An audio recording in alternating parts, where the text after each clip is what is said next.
Smoking causes cancer, smoking kills. புகைப்பிடிப்பது புற்றுநோயை உண்டாக்கும் மற்றும் உயிரை கொல்லும். Consumption of alcohol is injurious health. மது அருந்துதல் உடல் நலத்திற்கு கேடு. Be safe, don't drink and drive. பாதுகாப்பாக இருப்பீர், மது அருந்திவிட்டு வாகனம் ஓட்டாதீர். இக்கதையில் வரும் கதைகள், கதாபாத்திரங்கள், காட்சிகள் அனைத்தும் கற்பனையே. எந்த ஒரு இடத்தையும் எந்த ஒரு நபரையும் சார்ந்தல்ல.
ஒரு புதுசாக ஒரு கேஸ் வந்திருக்குல்ல, சாயின்னு ஒரு பையன், அவன் பைலட்.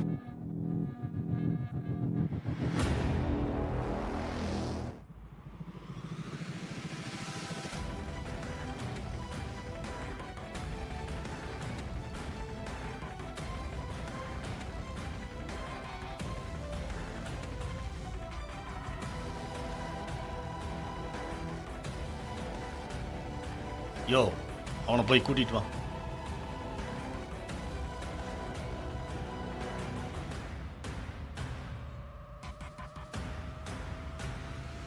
யோ, உன் ஐயா கூப்பிடுறாரு, வாயா.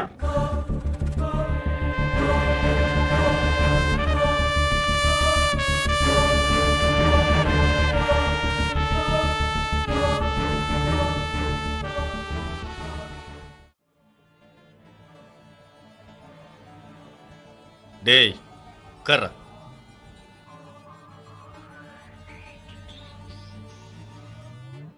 யோ, நீ போய் டீ வாங்கிட்டு வாயா.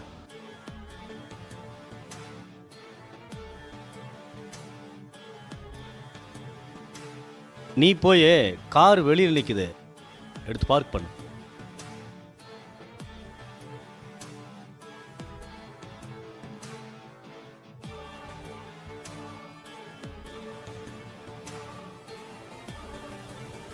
சொல்லு. நீ மறுக்காம உண்மையை சொன்னாதான் என்னால் ஏதாச்சும் பண்ண முடியும். சொல்லு. சார், உங்களை பார்த்தா நல்ல கவலை தெரியுது. என்னை பார்த்து உண்மையில் நான் உங்ககிட்ட சொல்கிறேன் சார். நான் தஞ்சாவூர் மாவட்டம் சோலையூருங்கிற கிராமத்தில் தான் பிறந்து வளர்ந்தேன் சார். சார், எங்கள் வீட்டுக்கு நான் ஒரு பையன். என்னோடய அப்பா அம்மா விவசாயம் பார்த்தா என்னை படிக்க வச்சாங்க. நான் என்னோடய மாவட்டத்திலேயே முதல் மாணவனா என் பள்ளி படிப்பு முடித்தேன் சார். அதை பார்த்த என் அப்பா அம்மா என்னை பக்கத்தில் இருக்கிற டவுனில் இன்ஜினியரிங் காலேஜில் சேர்த்து விட்டாங்க சார். நான் அங்கே பிஇ சாஃப்ட்வேர் இன்ஜினியரிங் முடித்தேன். பின்னால் வேலை தேடி சென்னைக்கு வந்தேன் சார். வந்த இடத்துல ஒரு சின்ன மின்சனில் தங்கி வேலை செஞ்சு தேடிக்கிட்டு இருந்தேன் சார். அப்போது அங்கே ஒரு பெரிய கம்பெனி எனக்கு வேலை கிடைச்சிது சார். அந்த கம்பெனியில் எனக்கு ஒரு ப்ராஜெக்ட் கொடுத்தாங்க சார். அந்த கம்பெனியில் ஒரு ப்ராஜெக்ட் செஞ்சேன். அது பல கோடி ரூபாய் லாபத்தை என் கம்பெனிக்கு கொடுத்தது. இதை பார்த்த என்னோடய முதலாளி ப்ராஜெக்ட் மேனேஜர் ப்ரமோட் பண்ணார். மேலும் என்னோடய ப்ராஜெக்ட் பல கோடி ரூபாய் லாபத்தை தந்தது. என்னோடய முதலாளி வெளிநாடுகளில் என்னோடய ப்ராஜெக்டை கொண்டு போயிடுது. வெளிநாட்டில் என்னோடய ப்ராஜெக்ட்டுக்கு நல்ல லாபம் தந்ததால் என்னோடய முதலாளி வெளிநாட்டிலேயே வருட கணக்கில் தங்கும்படி ஆயிடுச்சு. சென்னையில் இருக்கிற என்னோட கம்பெனியை என்னோட முதலாளியின் மனைவி தான் கவனிச்சுக்கிட்டாங்க. வெளிநாட்டில் இருந்து என்னுடைய முதலாளி ஒரு பையரையும் அனுப்பிச்சார். அவங்க என்னுடைய முதலாளியின் மனைவி பழக ஆரம்பித்தாங்க. அந்த பழக்கமே மெல்ல மெல்ல அவங்களுக்குள்ள ஒரு தவறான புரிதலை ஏற்படுத்திச்சு. பின்னால் அந்த பையர் என்னுடைய கம்பெனி லாபத்தில் இருந்த பல கோடி ரூபாய் பணங்களை நட்ட கணக்கில் காட்டி அதை அவங்க கொடுத்துட்டார். இதை தெரிஞ்சுக்கிட்ட என்னுடைய முதலாளி எனக்கு ஃபோன் பண்ணி, சென்னையில் இருக்கிற என்னோட கம்பெனியில் என்னதான்டா நடக்குது, இங்கே மட்டும் பல கோடி ரூபாய் நான் லாபம் கொடுத்துக்கிட்டு இருக்கிறேன், அங்கே மட்டும் எப்படி நட்டம் வருது கேட்க ஆரம்பிச்சிட்டார். அவருக்கு எனக்கு வாக்குவாதம் நடந்தது. ஒரு கட்டத்தில் அவருடைய மனைவி பத்திரம் உண்மையை நான் சொல்லிட்டேன். அதை தெரிஞ்சு என்னுடைய முதலாளி அதிர்ச்சி ஆகிட்டார். அந்த அன்னைக்கு இரவே சென்னைக்கு அவர் வர்றேன்னு, நீயும் என் வீட்டுக்கு வந்துருன்னு சொன்னார். நான் அந்த அன்னைக்கு அவர் வீட்டுக்கு போனேன். அப்போ என் முதலாளி ரத்த வெள்ளத்தில் இழந்து கிடந்தார். அதை பார்த்தோன்னா அதிர்ச்சியாகி அவரை மாரோடு அடைச்சி அழுதுட்டு இருந்தேன். நான் இங்கே வரத ஏற்கனவே அவங்க தெரிஞ்சுக்கிட்டாங்க. என்னோட முதலாளி மனைவி பல கோடி ரூபாய் லாப பணத்தை என் வீட்லேயே மறைச்சி வச்சுக்கிட்டு அந்த பணத்தை நான் தான் திருடுனேன்னு அந்த பணத்தை வெளிநாட்டில் இருந்து கணக்கு கேட்க வந்தேன். என்னோட முதலாளியை நான் தான் கொன்னேன். என் மேல் குழப்பலையை போட்டுட்டாங்க சார். நானும் ஜெயிலுக்கு வந்துட்டேன். இதை செஞ்சுட்டேன். என்னோட அப்பா அம்மா என்னை ஜாமீன் எடுக்க முயற்சி செஞ்சுக்கிட்டு இருந்தாங்க. இதை தெரிஞ்சுக்கிட்ட என்னுடைய முதலாளியின் மனைவி என்னை ஜெயிலே வச்சு ஒரு ரவுடியை வச்சு என்னை கொலை பண்ண பார்த்தாங்க. நான் இதை தெரிஞ்சுக்கிட்டேன். நான் ஜெயிலிருந்து தப்பிச்சுட்டேன் சார். தப்பிச்சு என் வீட்டுக்கு போய் பார்க்கும்போது என் அப்பா அம்மா 2 பேர் தூக்கில் தூக்கிட்டு இருந்தாங்க சார். இதை பார்த்து துடிச்சு போட்டேன் சார். அதுக்கப்புறம் என் அப்பா அம்மாவுக்கு நான் செய்ய வேண்டிய கடமையெல்லாம் செஞ்சு முடிச்சுட்டு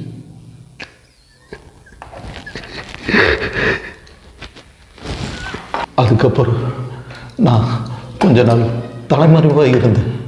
அந்த சமயத்தில் தான் என்னுடைய முதலாளியின் மனைவி என்னோட முதலாளியோட 20 பார்ட்னர்ஷிப் கொண்டுட்டு அந்த பழியை நான் தான் கொண்டுதான் மறுபடியும் என் மேலேயே அந்த பழியை போட்டுட்டேன். நான் இதை நியூஸ் பேப்பர் பார்த்து தான் தெரிஞ்சுக்கிட்டேன். இதை நான் செய்யலைன்னு சொல்லி இப்போ உங்ககிட்ட சரண்டர் ஆகிட்டேன்.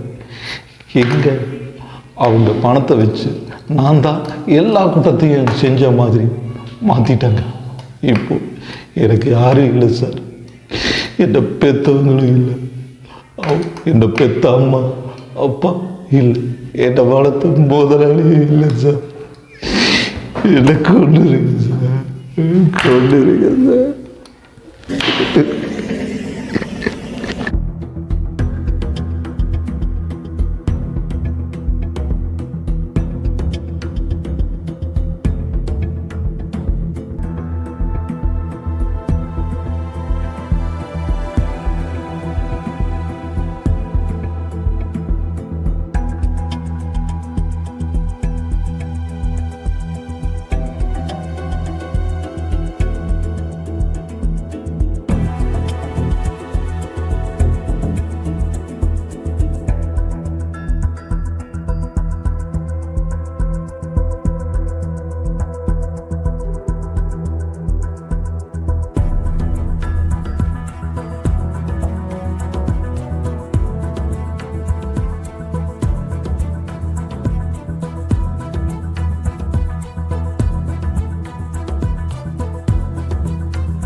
போகிறது வந்தது. சரிங்க சார்.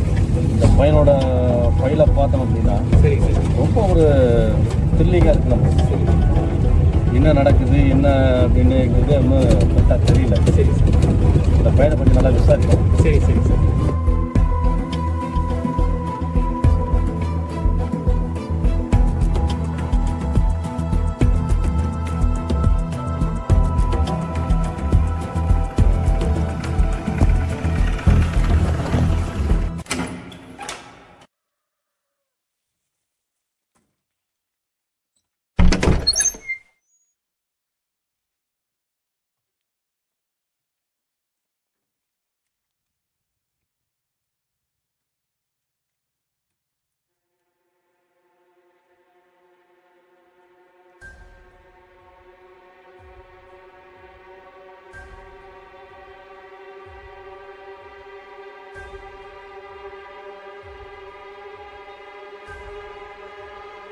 Good morning sir.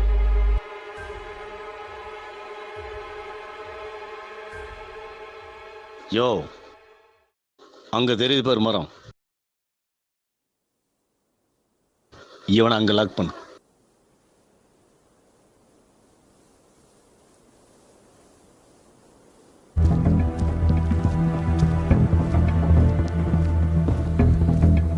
என் பேர் சாய். நான் ஒரு ஐடி கம்பெனியில் வேலை செஞ்சுட்டு இருந்தேன். என்னை கொலைகாரன்னு இந்த உலகத்துக்கு அடையாளம் காட்டி நல்லவனாக இருந்த என்ன இப்போ என்கவுண்டர் பண்ண கூட்டிகிட்டு போயிட்டுருக்குறாங்க. இந்த உலகத்தில் கடவுள் நல்லவங்களை காப்பாற்றுவாருன்னும் புராணங்களில் நல்லவங்க வாழ்வாங்கன்னு சொல்லி நிறைய கதைகளில் நம்ம படிச்சிருக்கோம். ஆனால் இங்கே எல்லாமே தப்பாக இருக்குது. நல்லவனாக இருக்கிற நான் இன்னும் கொஞ்சம் நேரத்தில் சாக போகிறேன். நான் செத்ததுக்கப்புறம் நான் நல்லவன்னு இந்த அரசாங்கத்துக்கும் இந்த உலகத்துக்கும் நான் நிரூபிக்க முடியாது. கடவுள் இருக்கிறது உண்மைன்னா நான் திரும்பவும் பிழைச்சி வருவேன். வந்து என்னை குற்றவாளிங்கன்னு அடையாளம் காட்டினவங்கள அவங்க தான் உண்மையான குற்றவாளின்னு நான் அடையாளம் காட்டுவேன்.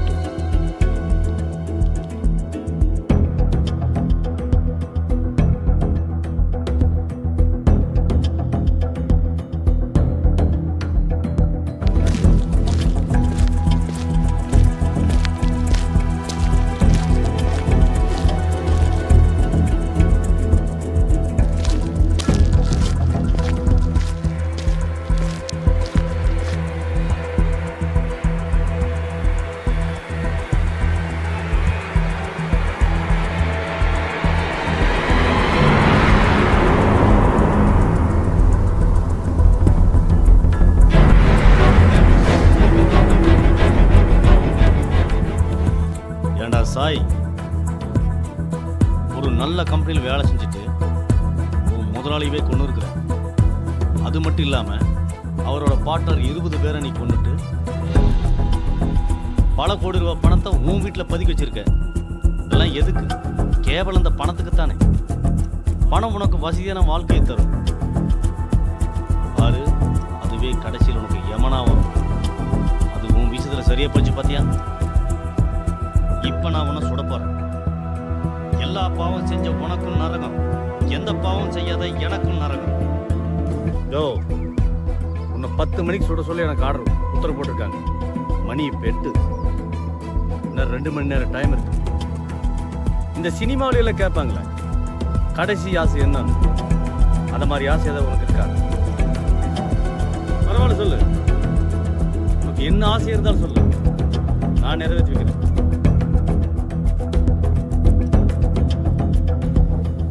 முடி வெட்டி சேவ் பண்ணி புது ஃபேன் செட் போட்டு சந்தனம் போட்டு வச்சுட்டா என்னை பார்க்க ராஜா மாதிரி இருக்கிறேன்னு என்னோட அப்பா அம்மா சொல்லுவாங்க சார். இதுதான் சார் என்னோட கடைசி ஆசை. அப்படியா? நான் செஞ்சு தரேன். யோ கான்ஸ்டபிள் சார், நல்ல பார்பரையும் நல்ல ஒரு பேண்ட் ஷர்ட்டையும் வாங்கிட்டு அப்புறம் சந்தனம் போட்டு அதை வாங்கிட்டு வாயா.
பார்க்க அழகா இருக்கியேடா.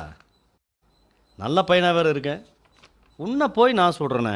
ம் ம் சார் மணி 10 ஆகுதுங்க சார். ம்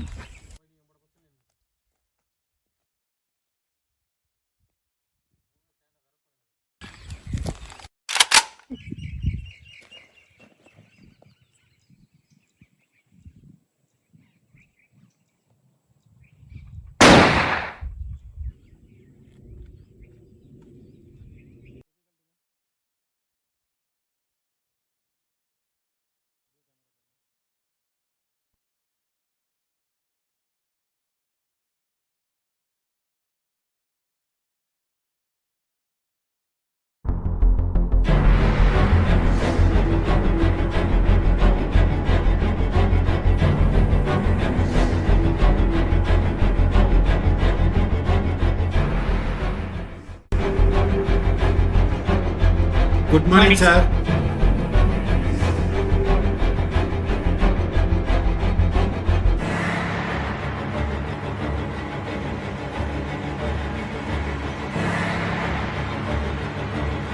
யோ, அந்த பரந்தாமனோட ஃபைல் எடு.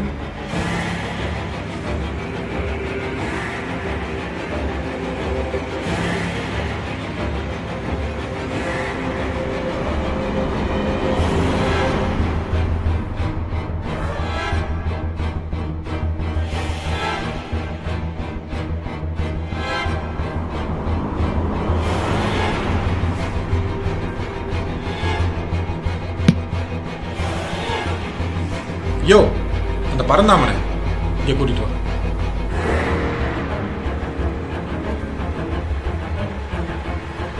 சார் ஐயா கூப்பிட்றாங்க.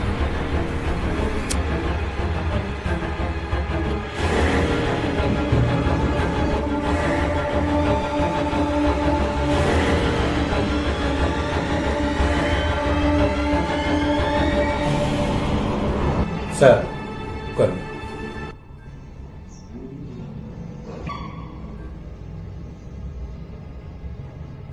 நீங்க 2 பேரும் கொஞ்சம் வெளியே இருக்கீங்க.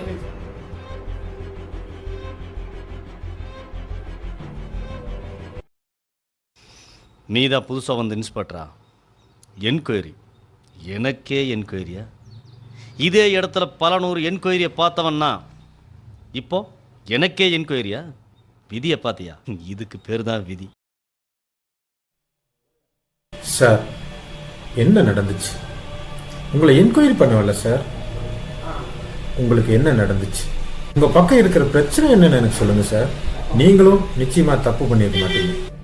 உங்க பக்கம் இருக்கிற பிரச்சனை தான் என்ன சொல்லுங்க சார். நானும் உங்களை போலவே நல்ல போலீஸ் இன்ஸ்பெக்டரா வரணும்னு சொல்லி இந்த டிபார்ட்மெண்ட்டுக்குள்ளேயே வந்திருக்கிறேன். பிரச்சனையே அவன்தான். நான் அவனை கொன்னது தான்.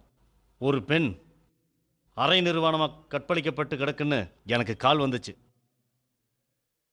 நான் அங்கே போய் விசாரிக்கும் போது தெரிஞ்சது அவன் ஒரு மினிஸ்டரோட பையனு தெரிஞ்சது. அதுக்கப்புறம் நான் அவனை விசாரித்தேன். அவனை விசாரிக்கும் போது தெரிஞ்சது இது போல பல பெண்களை கற்பழிச்சதும் பல இடங்களுக்கு போதைப்பொருள் கடத்தினதும் பெரிய போதைப்பொருள் கும்பலுக்கே தலைவன்னு அவனை விசாரிக்கும் போது தெரிஞ்சது. அவனை பிடிச்சி நான் விசாரித்தேன்.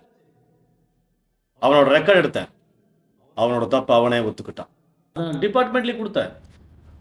அவனை என் கையாலேயே என்கவுண்டர் பண்ணேன். அதை தெரிஞ்சுக்கிட்ட மினிஸ்டர் அவன் பையனை நான் தான் சுட்டேன்னு மனசில் வச்சுக்கிட்டு என்னை பழி வாங்கும் விதமாக நான் தப்பான தொழில் செஞ்சேன்னு இருந்த மாதிரியும் அவன் பையன் நடத்திட்டு வந்த போதைப்பொருள் கும்பலுக்கு நான் தான் தலைவன் சொல்லியும் அவன் மினிஸ்டர் பதவியை வச்சு ரெக்கார்டு தயார் பண்ணிட்டான். அது மட்டும் இல்லை, பெரிய தீவிரவாத கும்பலுக்கும் எனக்கு தொடர்பு இருக்குன்னு சொல்லி ஒரு டபுள் ஏஜென்ட்னு ரெக்கார்டு தயார் செஞ்சு என்னை குற்றவாளியாக்கிட்டாங்க. அவன் பையனை நான் என்கவுண்டர் பண்ணி கொண்டதுனால என்னையும் என்கவுண்டர் பண்ணி கொள்ள சொல்லி அவன் என்னை பழி வாங்கிட்டான். என்னை தீவிரவாதின்னு கைது பண்ணிட்டாங்க.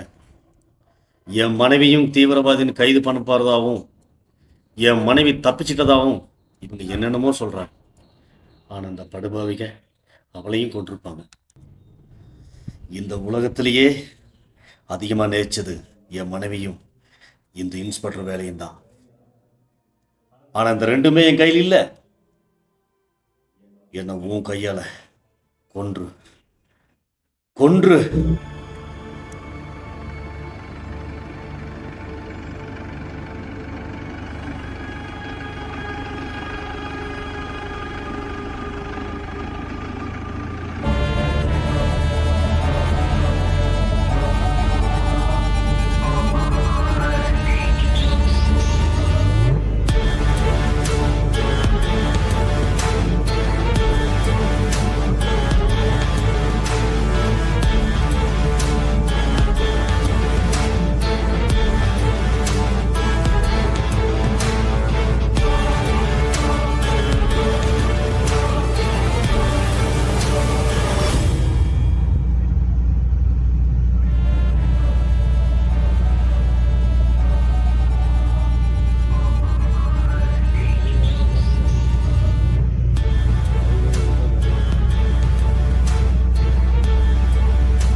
Good morning, sir.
நீங்க ஒரு நல்ல காவல் அதிகாரியா இருந்துட்டு நீங்களே சட்டத்தை தவறா பயன்படுத்தி இப்ப என் முன்னால ஒரு குற்றவாளியா வந்து நிற்கிறீங்க.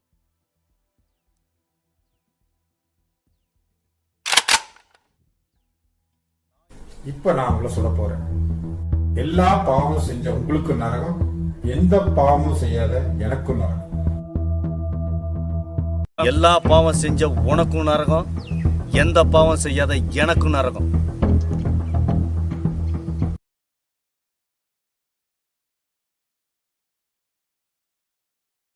சாய், நீ ரொம்ப நல்லா. இதை நான் எப்படி உங்கள்கிட்ட சொல்றேன்னு பாக்குறியா? உன் கேஸை நான் கையில் எடுக்கும்போது உன்னை பத்தின உண்மையெல்லாம் நான் மெல்ல மெல்ல தெரிய வந்துச்சு. உங்களோட வேலை செஞ்சது, உன் அக்கம் பக்கத்தில் இருக்கிற குடியிருப்பு, உன் கம்பெனி ஆடிட்டர்னு அத்தனை பேருக்கு விசாரிச்சப்ப தெரிய வந்துச்சு. உன் முதலாளியை சொன்னது உன் முதலாளியோட மனைவி தான் நான் கண்டுபிடிச்சேன்.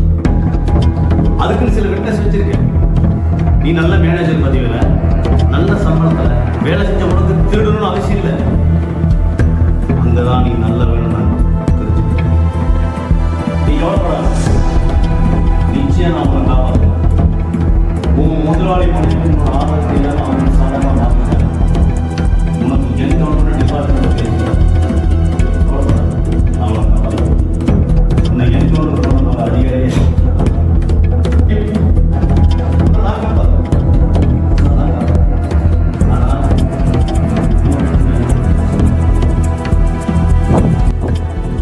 சாய். நீயா? ஆமா சார், உங்க சாய் தான். இப்ப நீங்க உருவாக்குன சக்தியா உங்க முன்னால வந்து நிக்கிறேன்.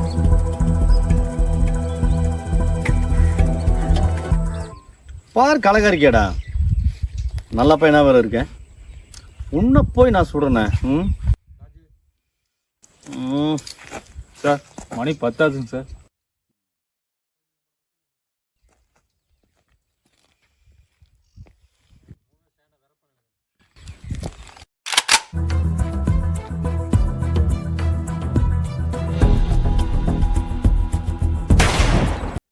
யோ, மார்ச் வெளியிருந்து ஒரு பாடி எட்டு வந்து இவன் செத்ததை கணக்காட்டிரு.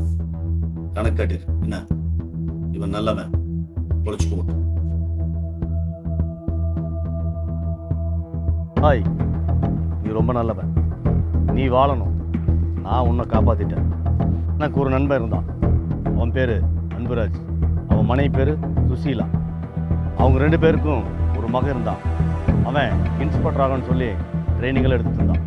அவன் ஒரு நாள் பைக்கில் வேகமாக போகும்போது லாரியில் அடிபட்டு சம்பவ இடத்துலையே இறந்துட்டான். என் நண்பன் மகன் சாகலைன்னு சொல்லி அவனுக்கு இன்னும் டெத் சர்டிஃபிகேட் வாங்காமல் இருக்க என் நண்பன். அன்னைக்கு நான் உன்னை என்கொயரிங் பண்ணும்போது உன்னை பற்றின டீட்டெயில்ஸ் எல்லாமே என் நண்பன்கிட்ட நான் சொல்லிட்டேன். நீ போய் என் நண்பன் மகன் ஐடியில் வாழ்ந்துக்க. நீ போய் என் நண்பன் மகன் ஆசைப்பட்ட மாதிரி இன்ஸ்பெக்டர் வேலைக்கே வா. நீ இந்த டிபார்ட்மெண்ட்டுக்குள்ளே வர்றதுக்கு எந்த உதவி வேணாலும் நான் செய்கிறேன். இதை ஏன் நான் உங்ககிட்ட சொல்கிறேன் தெரியுமா? 1000 கெட்டவன் சாகலாம், ஆனால் ஒரு நல்லவன் கூட சாகக்கூடாது. நான் பண்ணுறது சட்டப்படி தப்பு, ஆனால் தர்மப்படி நல்லது. கெட்டவன் சாகணும், நல்லவன் வாழணும்.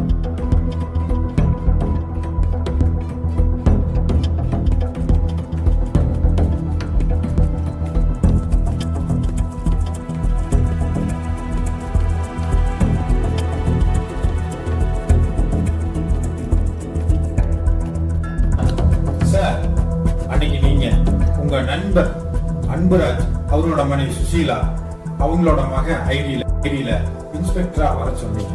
நானும் இன்ஸ்பெக்டரா வந்து இப்ப உங்க முன்னாடி நான் நிக்கிறேன். நானும் இன்ஸ்பெக்டரா வந்தேன். நான் வந்த முதல் கேஸே ஒரு தீவிரவாதி மனைவியை கைது பண்ண சொல்லி எனக்கு ஆர்டர் கொடுத்தாங்க. நானும் அங்க கைது செய்ய போனேன். அங்க போய் பார்க்கும்போது தான் அது உங்க மனைவின்னு எனக்கு தெரிய வந்துச்சு. அவங்கள தப்பிக்க வச்சு காப்பாத்தி அதுல இருந்து என்னோட அம்மாவா கவனிச்சு வரேன் சார். இன்னும் என்னோட அப்பா அம்மாவுக்கு டெத் சர்டிஃபிகேட் கூட நான் வாங்கல சார். என்னோட அப்பா அம்மா ஐடிக்குள்ள நீங்க 2 பேருமே வந்துருங்க சார். இனிமேல் நீங்களும் உங்க மனைவியும் தான் சார் எனக்கு அப்பா அம்மா. எனக்கு புது ஐடி கொடுத்த உங்களுக்கு நான் இப்போ ஒரு புது ஐடி கொடுக்குறேன் சார். நீங்க இதை மறுக்காம ஏத்துக்கங்க சார். இதை ஏன் நான் சொல்றேன்னா, நீங்க அடிக்கடிக்கு சொல்லுவீங்களே 1000 கெட்டவன் சாகலாம், ஆனா ஒரு நல்லவன் கூட சாகக்கூடாது. அதனாலதான் சார் சொல்றேன்.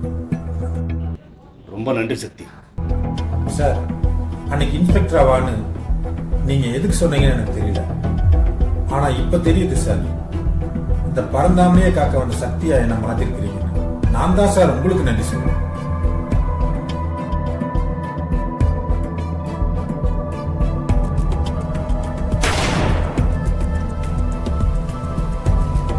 யோ சார், ஆச்சோடையிலிருந்து ஒரு பாடி எடுத்து வந்து இவர் செத்ததா கணக்காட்டி அதை எரிச்சிருக்கேன். Okay sir. யோ ஐயா, அந்த யோ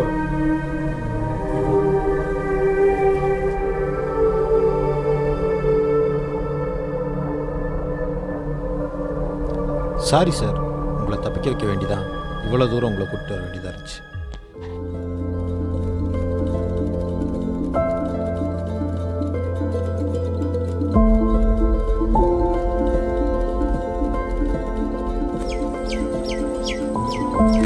உன் நேர்மை எனக்கு ரொம்ப பிடிச்சது.